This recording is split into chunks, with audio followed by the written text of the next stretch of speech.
Hello everyone, welcome to science and mathematics world.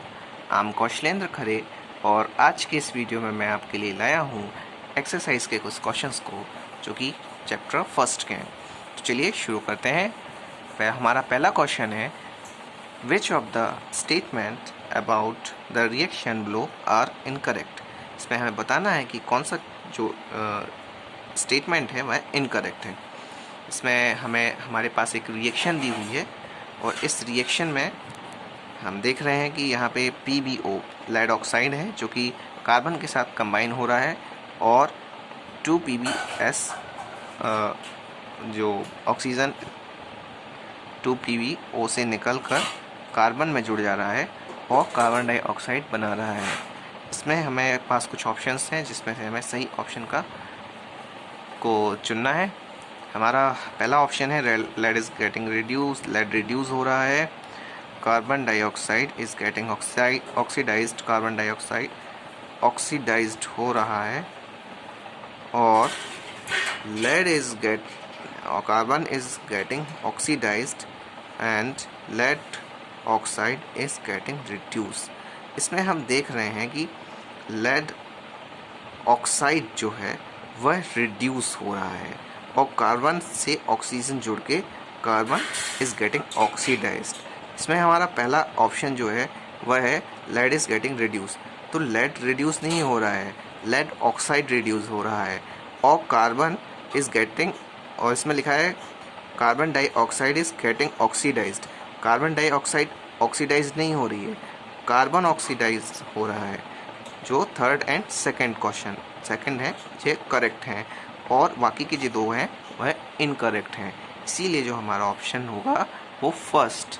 ये सब पूछा है कौन सा इनकरेक्ट है, तो ये इनकरेक्ट है हमारा first and second, option A. तो चलिए सेकंड क्वेश्चन पे चलते हैं।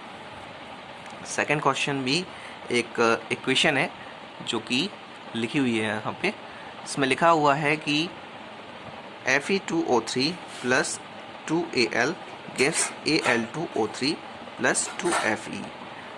The above reaction is an example of a।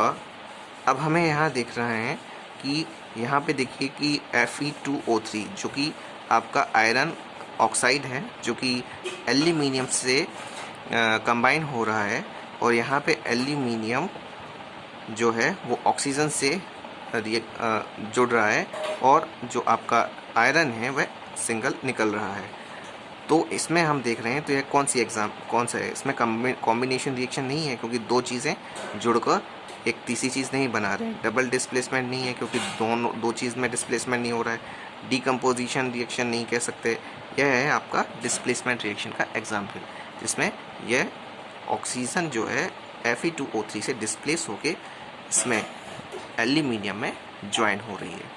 तो यह आपका डिस्प्लेसमेंट रिएक्शन का एग्जाम्पल है, option number D.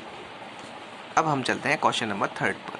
Question number third में लिखा हुआ है, what happens when dilute hydrochloric acid is added to iron filling, tick the correct answer.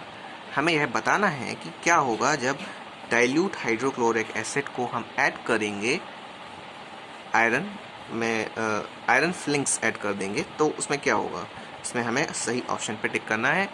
तो इसमें जो है hydrogen gas is produce and iron chloride are produce.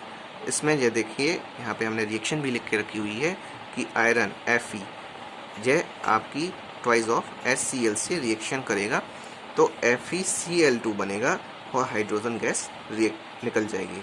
हमने यह आपकी एक एसिड की एक प्रॉपर्टी भी है जो कि आप शायद चैप्टर नंबर 2 में पढ़ेंगे एसिड बेस एंड सॉल्ट्स में, कि जब एसिड में किसी मेटल को डाला जाता है तो हाइड्रोजन गैस प्रोड्यूस होती है। तो ये वही वाली प्रॉपर्टी यहाँ पे हमें देखने को मिल रही है। तो इसका आंसर यही है फर्स्ट वाला कि hydrogen gas and iron chloride are produce. तो ये थे तो हमारे 3 क्वेश्चंस। अब हम चलते हैं क्वेश्चन नंबर 4 पे। हमारा 4th क्वेश्चन ये है, इसमें हमें बताना है कि what is balance chemical reaction equation and why should a chemical equation be balanced। इसमें हमें यह बताना है कि बैलेंस केमिकल इक्वेशन क्या होती है और इक्वेशन को हमेशा बैलेंस क्यों होना चाहिए। तो यह है हमारा उसका आंसर कि a reaction which has an equal number of atoms of all the elements on both sides of the chemical equation is called a balanced chemical equation. According to the law of conservation of mass, mass can neither be created nor destroyed. Hence, in a chemical reaction, the total mass of reactant should be equal to the total mass of product. इसका मतलब है कि जो reaction होती है उसमें जिसमें हमारे इक्वल नंबर ऑफ एटम्स होते हैं सारे एलिमेंट्स के दोनों साइड्स पे, रिएक्टेंट्स में भी और प्रोडक्ट्स में भी, तब हम उसे एक बैलेंस केमिकल रिएक्शन कहते हैं। और एक रिएक्शन को बैलेंस क्यों होना चाहिए, क्योंकि हमने law of conservation of mass पढ़ा है, जिसके हिसाब से मैटर कभी भी क्रिएट नहीं हो सकता और कभी डिस्ट्रॉय नहीं हो सकता। इसीलिए जो टोटल मास ऑफ रिएक्टेंट है उसे इक्वल होना ही होगा टोटल मास ऑफ प्रोडक्ट के से। तो ये थे हमारे 4 एक्सरसाइजेस के क्वेश्चंस जो कि हमने आज डिस्कस की।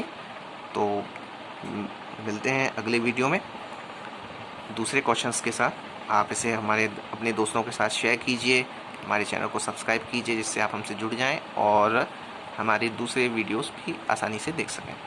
मिलते हैं अगले वीडियो में। Please to comment, like, share and subscribe my channel. जय श्री राम।